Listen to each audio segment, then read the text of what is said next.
महत्त्वाची बातमी, नाशिकमध्ये अमित शहा आणि छगन भुजबळांचे बॅनर झळकलेले आहेत। भुजबळ समर्थकांकडून लावण्यात आलेल्या बॅनरची आता चर्चा सुरू आहे।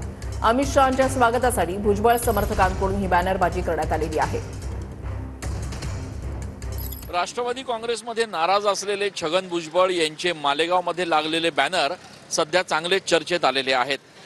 केंद्रीय गृहमंत्री अमित शहा आज मालेगाव दौऱ्यावर आहेत आणि याच दरम्यान छगन भुजबळ देखील या कार्यक्रमाला उपस्थित राहणार आहेत। त्यामुळे राष्ट्रवादीमध्ये नाराज असलेले छगन भुजबळ आज एकाच व्यासपीठावर अमित शहा यांच्या सोबत दिसणार आहेत। विशेष म्हणजे स्वतः समीर भुजबळ युथ फाउंडेशनच्या वतीने जे बॅनर लावण्यात आलेले आहेत बॅनरवर अमित शहा आणि छगन भुजबळ यांचे एकत्रित स्वागताचे फोटो असले तरी यावर राष्ट्रवादी पक्षाचा कुठलाही झेंडा किंवा कुठल्याही राष्ट्रवादीच्या नेत्याचं नाव किंवा फोटो नसल्याचं बघायला मिळतंय।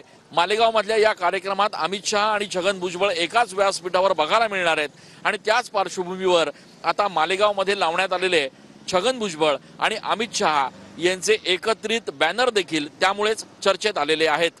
कॅमेरा पर्सन विशालसह मी चंदन पूजा अधिकारी, TV9।